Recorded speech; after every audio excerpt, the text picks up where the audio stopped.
Hello friends, आज की इस वीडियो में हम डिस्कस करने वाले हैं सी कंपाइलर के बारे में, जिसमें बहुत सारे स्टेज होते हैं। तो जब भी हम सोर्स कोड लिखते हैं और कंपाइल करते हैं तो हमारा जो सोर्स कोड है बहुत सारे स्टेज को होके गुजरता है, जैसे कि प्री प्रोसेसर है, कंपाइलर है, असेंबलर है, लिंकर है, लोडर है, फिर जाके वो सीपीयू से इंटरेक्ट होता है। ठीक है, 0 और 1 में। तो ये सारे कुछ स्टेज हैं जो हमें फेस करने होते हैं जब हम कोई भी कंपाइल करते हैं सोर्स कोड को। ठीक है, तो प्री प्रोसेसर पहले ही चल जाता है, तो इसके बारे में डिटेल में बात करेंगे इस वीडियो में। फ्रेंड्स, जब भी हम सी में कोडिंग स्टार्ट करते हैं लिखना, तो जब भी हम कंपाइल करते हैं, ठीक है, तब हमारा फाइल यानी सोर्स कोड .c एक्सटेंशन में सेव होता है। ठीक है, और प्री प्रोसेसर उस .c एक्सटेंशन के फाइल को रिसीव करके सोर्स कोड को एक्सपैंड कर देता है, जिसके अंदर कुछ टास्क परफॉर्म होते हैं। तो पहला जो हमारा टास्क है वो है फाइल इंक्लूशन। फाइल इंक्लूशन क्या करता है, जैसा कि हमने कोड में लिखा था यहाँ पर #include stdio.h। इंक्लूड एक डायरेक्टरी है और वहाँ से stdio.h फाइल को हमको इंक्लूड करना है कंपाइलर के अंदर। ठीक है, कंपाइलर में फाइल को इंक्लूड करता है। दूसरा जो हमारा स्टेप है मैक्रो एक्सपेंशन। मैक्रो एक्सपेंशन क्या होता है, यहाँ पर जो कोड लिखे गए हैं पहले से मैंने एक वैल्यू असाइन करा है लेंथ में, len में। ये है क्या है, मैक्रो एक्सपेंशन। तो इस तरह के कोड्स को प्री प्रोसेसर क्या करता है, एक्सपैंड करता है, अलग सेग्रीगेट करता है और पहले से प्रोसेस कर लेता है। तीसरा हमारा जो strip comments from the source code. Source code में जो कमेंट्स लिखे होते हैं उनको भी ये कंपाइलेशन प्रोसेस से निकाल देता है। मतलब ये सारे जो चीज़ें हैं वो कंपाइलर में नहीं जाते हैं, पहले से प्रोसेस हो जाते हैं। तो यहाँ पर मेन फंक्शन पे मैंने कमेंट लगाया है, // दिया है, प्री प्रोसेसर में सेग्रीगेट हो जाएगा। लास्ट जो हमारा स्टेप है कंडीशनल कंपाइलेशन। अगर मेरा स्टेटमेंट ट्रू है, प्री प्रोसेसर उस ब्लॉक ऑफ कोड को एग्जीक्यूट करेगा, प्रोसेस करेगा, नहीं तो स्किप कर देगा। यहाँ मैंने सोर्स कोड में लिखा है, मैंने यहाँ देख रहे हैं आप, कंडीशनल कंपाइलेशन हैज इफ से लेके हैज एंड इफ तक, ये एक कंडीशनल कंपाइलेशन है। अगर ये ट्रू होगा तो ये ब्लॉक वाला कोड यानी कंडीशनल कंपाइलेशन हमारा चलेगा। तो प्री प्रोसेसर जो है कंपाइलेशन से पहले कुछ काम कर लेता है, जैसे कि फाइल को इंक्लूड करना, मैक्रो एक्सपेंशन है उसको डिफाइन करना, स्ट्रिप कमेंट्स, कमेंट को निकाल देना सोर्स कोड से, एंड कंडीशनल कंपाइलेशन। ठीक है, उसके बाद प्री प्रोसेसर है वो .i एक्सटेंशन में फाइल को प्रोड्यूस करता है ताकि कंपाइलर इसको रिसीव करे। तो प्री प्रोसेसर के बाद हमारा जो नेक्स्ट स्टेप है वो है कंपाइलर का। कंपाइलर .i एक्सटेंशन में फाइल को रिसीव करता है, सोर्स कोड को रिसीव करता है, जिसके अंदर कई सारे चीज़ों को सेग्रीगेट किया जा चुका होता है प्री प्रोसेस पे। ठीक है, अब कंपाइलर का काम क्या है उसको मैं पहले बताता हूँ। कंपाइलर सोर्स कोड को असेंबली कोड में कन्वर्ट करता है। ठीक है, इस असेंबली कोड में कन्वर्ट करने के लिए कई सारे स्टेप्स होते हैं जो कंपाइलर उसको फॉलो करता है। पहला जो हमारा स्टेप है जो कंपाइलर का है वो है लेक्सिकल एनालिसिस। सबसे पहले कंपाइलर में जो सोर्स कोड अपलोड होते हैं तो सबसे पहले स्कैनिंग का काम होता है, उसको बोलते हैं लेक्सिकल एनालिसिस।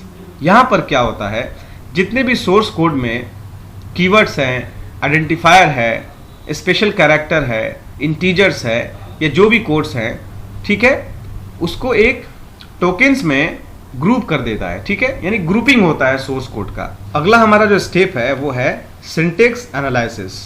यहाँ पर क्या होता है, जितने भी टोकन्स ग्रुप किए गए हैं कंपाइलेशन के दौरान उसका एक सिंटेक्स चेक होता है, ग्रामर चेक होता है। ठीक है, ग्रामेटिकली इसको चेक करता है कि सही से वो कोड लिखे गए हैं या नहीं। ठीक है, तो इसको चेक करने के लिए एक पर्स ट्री होता है। ठीक है, जो कोड चेक करने का तरीका होता है, ये डायग्राम देख रहे हैं, ऐसे ही कंपाइलर एक ट्री बनाता है जिसमें कोड्स को चेक करते हैं कि इसका सिंटेक्स सही है या नहीं। सिंटेक्स एनालिसिस के बाद जो अगला स्टेप है सिमेंटिक एनालिसिस।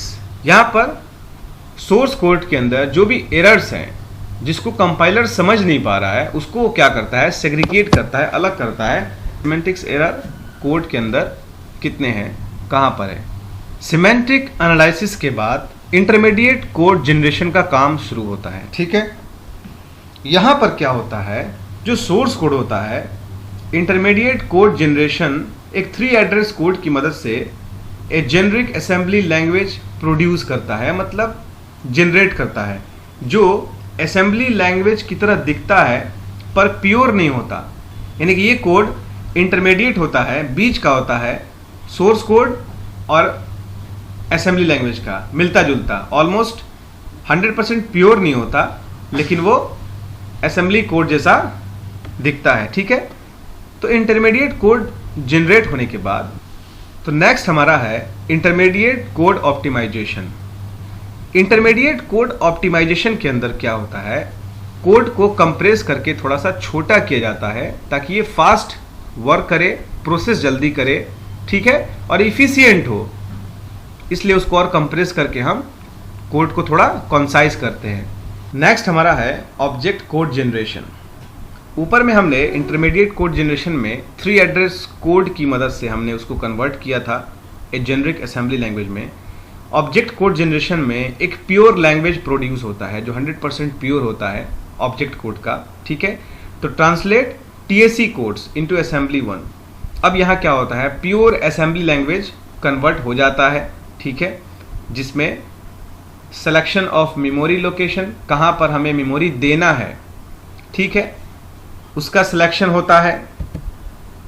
कोड का क्या इंस्ट्रक्शन है वो हम असाइन करते हैं, और वेरिएबल्स के जो भी साइज हैं उसके हिसाब से हमें मेमोरी कहाँ पर देनी है उसका सिलेक्शन यहाँ पर होता है जब हम कोड ऑब्जेक्ट कोड को जनरेट करते हैं। दैट मीन्स ये अब एकदम प्योर असेंबली लैंग्वेज के करीब है। ठीक है, उसके बाद ऑब्जेक्ट कोड जनरेशन के बाद एक और स्टेप है, वो है ऑब्जेक्ट कोड ऑप्टिमाइजेशन। यहाँ ऑब्जेक्ट कोड को फिर ऑप्टिमाइज किया जाता है, मतलब एकदम और टाइट किया जाता है। दैट मीन्स इसको और कंप्रेस करके छोटा कर देते हैं, बिल्कुल प्योर, एकदम 100% जो प्योर कोड होता है ना, उसमें अब इसको बदल देते हैं। किसकी मदद से? ऑब्जेक्ट कोड ऑप्टिमाइजेशन की मदद से। यहाँ कोड को और टाइट करते हैं, मोर इफिशिएंट बनाते हैं, इसलिए क्योंकि ये जो हमारा कोड है वो अब इफिशिएंट होगा प्रोसेसर के लिए या रजिस्टर के लिए जो हम मेमोरी में अभी लोड करने वाले हैं। ठीक है,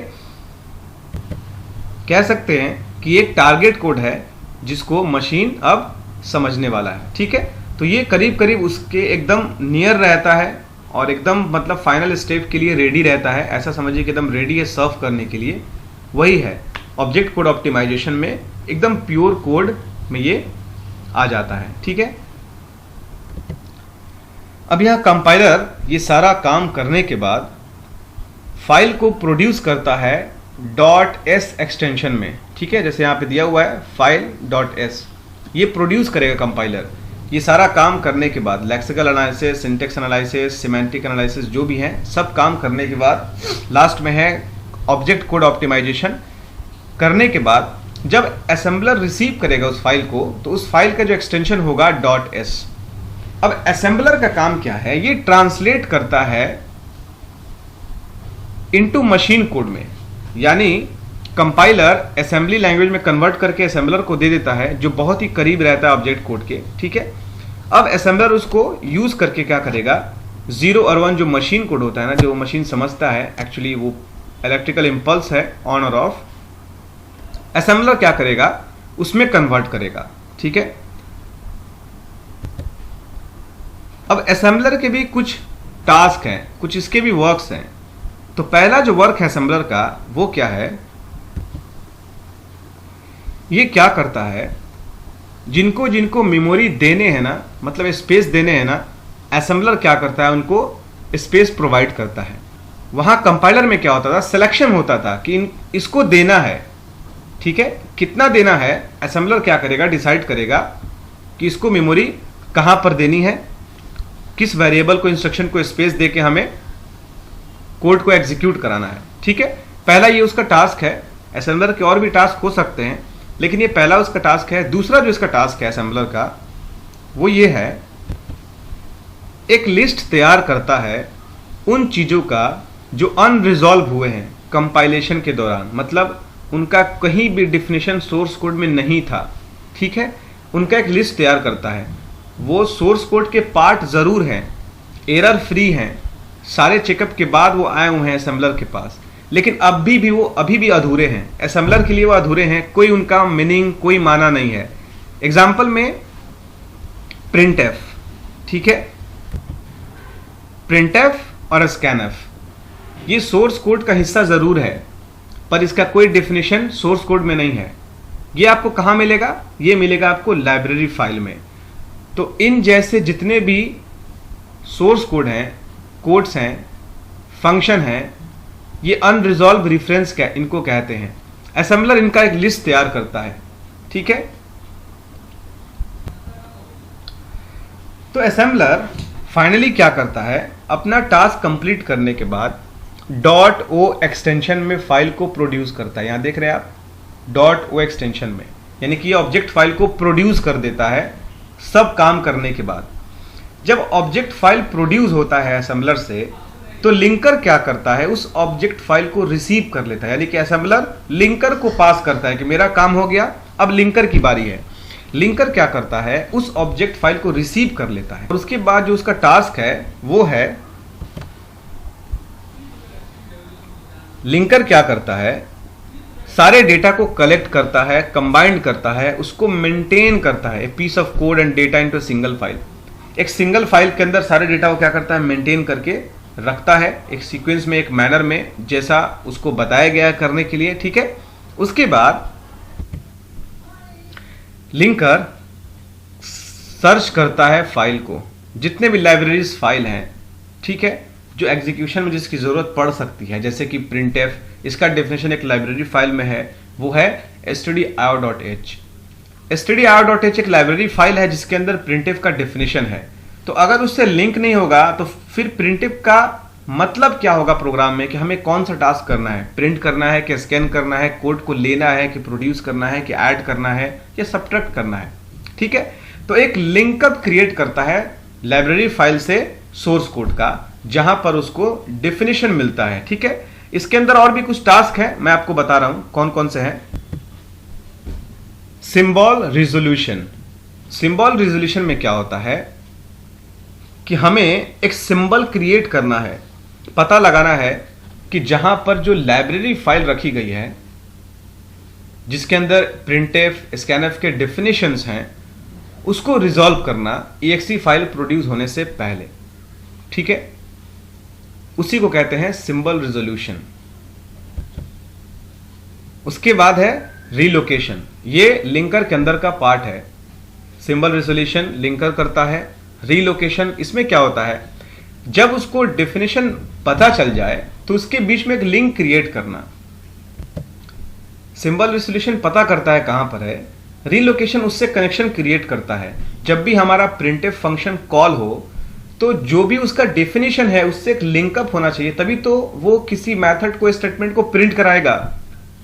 जैसे कि एक एडिशन का फंक्शन है, उस फंक्शन का काम है ऐड करना। मैंने सिर्फ 2 नंबर उसको असाइन किए हैं कंप्यूटर को जोड़ने के लिए, पर एक्चुअली में वो ऐड कैसे करेगा, एक जगह कहीं डिफाइन किया हुआ है कैसे हमको ऐड करना है। अगर इस दोनों नंबर का उस नंबर से कोई कनेक्शन नहीं होगा तो एडिशन कैसे होगा। सेम वही है रीलोकेशन, ये भी आता है लिंकर के अंदर, ठीक है। ये सारे टास्क लिंकर के अंदर होते हैं। ये सारा काम होने के बाद लिंकर का ये काम होता है, ठीक है। और क्या है, मेमोरी मैनेजमेंट। मेमोरी मैनेजमेंट का भी काम लिंकर करता है, ठीक है, जितना उसको जरूरत हो। अगर कोई कंफ्लिक्ट हो रहा है तो उसको भी रिजॉल्व करना लिंकर का ही काम है, क्योंकि ये बहुत ही करीब होता है एग्जीक्यूशन का, ठीक है। तो मेमोरी मैनेजमेंट का काम भी लिंकर ही करता है। लाइब्रेरी मैनेजमेंट, जो भी लाइब्रेरी फाइल है उसको मैनेज करना भी लिंकर का काम है। कई सारे मल्टीपल्स लाइब्रेरी से कनेक्शन बरकरार रखना, वहाँ से डेटा लेना और फिर उसे रिलीज करना, फिर डेटा को होल्ड करना, ये सारा काम लिंकर का है। क्योंकि हमें सिर्फ उसका लिंक चाहिए होता है, क्योंकि पूरा मेमोरी में पूरा फाइल लोड नहीं होता है। एक लिंकअप क्रिएट होता है जहाँ से सारा कोड हमारा रिजॉल्व होता है और चलता है। इसीलिए इसको इफिशिएंट बनाने के लिए ये सब सारी चीज़ें करनी पड़ती हैं, नहीं तो ऑलमोस्ट अगर पूरा फाइल लोड होगा तो मेमोरी पे ज़्यादा ओवरलोड हो जाएगा। ठीक है, तो लिंकअप की मदद से हम मेमोरी काफ़ी खाली रख पाते हैं, मैनेज कर पाते हैं। अब लिंकर क्या करता है कि जब ऑब्जेक्ट फाइल को रिसीव कर लेता है तो ये प्रोड्यूस करता है .exe, यानी कि exe क्या है, एग्जीक्यूशन का फाइल। ये एग्जीक्यूशन फाइल क्या होता है, लोडर में लोड होता है, यानी लोडर जो है इस एग्जीक्यूशन फाइल को लोड करता है। तो लोडर का बेसिकली काम क्या है, जो exe फाइल है उसको लोड करना मेमोरी में ताकि एग्जीक्यूशन हमारा चले। ठीक है, तो ये सारे एक स्टेज हैं जब हम किसी सोर्स कोड को कंपाइल करते हैं तो कैसे हमारा इतना सारा स्टेप्स हमें कवर करने होते हैं। जब भी हम सी कंपाइलर में फाइल को कंपाइल करते हैं तो सबसे पहला हमारा जो एक्सटेंशन होता है .c एक्सटेंशन क्या होता है, ये फाइल प्री प्रोसेसर रिसीव कर लेता है। प्री प्रोसेसर के दौरान, इसको इसलिए प्री प्रोसेसर कहते हैं क्योंकि ये प्रोसेस से पहले हमारा प्रोसेस हो जाता है। ठीक है, प्री प्रोसेसर क्या करता है, .c फाइल को रिसीव करके .i फाइल में प्रोड्यूस करता है। तो .i फाइल में प्रोड्यूस करने से पहले इसके अंदर कुछ टास्क हैं, जैसे कि ये कोड को एक्सपेंड करके फाइल इंक्लूजन का काम कर लेता है, मैक्रो एक्सपेंशन का काम कर लेता है, स्ट्रिप कमेंट्स का काम कर लेता है, कमेंट्स को हटा देना, स्किप कर देना, एंड कंडीशनल कंपाइलेशन का काम कर लेता है। अगर ट्रू है तो इसको कंपाइल करेगा। ये सारा काम करने के बाद वो .i एक्सटेंशन में फाइल को प्रोड्यूस करके कंपाइलर को देता है। कंपाइलर उस फाइल को कैच करके लेक्सिकल एनालिसिस का काम करता है। ठीक है, एक ग्रुप तैयार करता है, जो भी ग्रुप्स होते हैं उसके टोकन्स के, उसका ग्रुप तैयार करके उसकी पर्सिंग की जाती है, मतलब उसका एक अरेंजमेंट होता है ग्रामेटिकल, जैसे हम इंग्लिश में ग्रामर के थ्रू सेंटेंस को क्रिएट करते हैं, वैसे कंप्यूटर के अंदर भी कुछ ग्रामर्स रूल्स होते हैं जिसको सिंटेक्स रूल कहते हैं। तो सिंटेक्स एनालिसिस होता है, पर्स ट्री, उसके बाद सिमेंटिक एनालिसिस, उसके अंदर एरर्स को डिटेक्ट किया जाता है, क्या गड़बड़ी है कोड्स के अंदर। ठीक है, तभी तो हम उसको प्योर बना पाएंगे। उसके बाद इंटरमीडिएट कोड जनरेशन होता है, मतलब हमें अब कोड जनरेट करना है असेंबली के करीब जाने के लिए ताकि असेंबलर उसको रिसीव कर सके। ठीक है, उसके बाद उसी कोड को ऑप्टिमाइज किया जाता है। फिर से ऑब्जेक्ट कोड जब प्रोड्यूस होते हैं प्योर फॉर्म में तो उसको भी, यानी कि ऑब्जेक्ट कोड जनरेशन का काम में क्या होता है, TSC कोड्स जो होते हैं, 3 एड्रेस कोड, जो जेनरिक असेंबली लैंग्वेज है, प्योर नहीं है, उसको प्योर बनाया जाता है। फिर उसी कोड को ऑप्टिमाइज किया जाता है टाइट और इफिशिएंट बनाने के लिए ताकि असेंबलर उसको रिसीव करे। फिर जब कंपाइलेशन का काम कंप्लीट होता है तो .s एक्सटेंशन में हमारा कंपाइलर फाइल को सेव करके प्रोड्यूस करता है, तो असेंबलर उसको रिसीव करता है। असेंबलर का काम क्या है, हमें मशीन कोड में कोड को कन्वर्ट करना है, यानी 0 और 1 में। ये हमारा मशीन कोड है जो कि बहुत ही प्योर लैंग्वेज है मशीन के लिए। तो इस दौरान जो असेंबलर है ट्रांसलेट कर देता है मशीन कोड में। अब मशीन कोड के अंदर कुछ ऐसे स्टेप्स हैं असेंबलर के अंदर, वो क्या है कि हमें मेमोरी कहाँ देनी है वो तय होगी, वेरिएबल इंस्ट्रक्शन जो भी है उनके लिए, अनरिजॉल्व रेफरेंस को लिस्ट तैयार किया जाता है असेंबलर के अंदर कि जितने भी प्रिंटफ, स्कैनफ, गेट ch, इनके जो फंक्शंस हैं ये अनरिजॉल्व हैं, रिजॉल्व नहीं हुए हैं, इनका एक लिस्ट तैयार करके हम रख देते हैं। ठीक है, उसके बाद जो लिंकर की बारी आती है तो लिंकर क्या करता है, असेंबलर अपना काम करके जब प्रोड्यूस करता है .o एक्सटेंशन में, लिंकर उसको रिसीव कर लेता है। और जब लिंकर रिसीव करता है तो देखता है कि हाँ हमें क्या क्या टास्क करने हैं, क्या क्या चीज़ें बाकी हैं। तो ऑल लाइब्रेरीज को सर्च करना, सिंबल रिजोल्यूशन, यहाँ पर क्या होता है जो भी सिंबल्स होते हैं लाइब्रेरी के फाइल के उसको रिजॉल्व करता है, फिर उसको रीलोकेट करता है, मतलब एक लिंकअप क्रिएट करता है। पहले पता लगाता है कहाँ पर है, फिर उसका लिंकअप होता है। ठीक है, मेमोरी मैनेजमेंट, मेमोरी कितना रिक्वायरमेंट है, कितना मेमोरी खाली है, हमारा यूज़ नहीं है, उसको रिलीज़ कर देना, फिर एलोकेट करना, ये सब सारा काम लिंकर के अंदर होता है। लाइब्रेरी मैनेजमेंट को बरकरार रखना, ऐसा नहीं है कि कनेक्शन टूट गया। ठीक है, अगर कनेक्शन टूट जाएगा तो फिर प्रिंटफ काम कैसे करेगा, कैसे वो किसी चीज़ को प्रोड्यूस करेगा, ये सब सारा चीज़ है। जैसे गेट ch है, गेट ch क्या करता है, हमारे स्टेटमेंट को होल्ड करता है स्क्रीन पे ताकि हम उसको देख पाएँ। अगर कनेक्शन टूट जाएगा तो फिर वहाँ से वो रिलीज़ हो जाएगा, तो हमें कैरेक्टर दिखेगा नहीं। तो ये सब सारा क्या है, लाइब्रेरी मैनेजमेंट का पार्ट है जो लिंकअप करता है। उसके बाद लिंकअप क्या करता है, .exe फाइल प्रोड्यूस करता है काम करने के बाद, जो कि एकदम 100% प्योर 01 के फॉर्म में होता है। और लोडर उसको क्या करता है, exe फाइल को लोड करता है डायरेक्ट मेमोरी में, यानी कि रैम, उससे इंटरेक्ट करता है, जिसके अंदर रजिस्टर्स और बहुत सारी चीज़ें होती हैं, ठीक है। उससे करने के बाद लोडर क्या करता है, लोड करता है, तो हमारा प्रोग्राम चलता है, ठीक है। तो ये सारा स्टेप्स था। अगर इसमें कुछ डाउट हो तो आप मुझे कमेंट कर सकते हैं। Okay, have a nice day.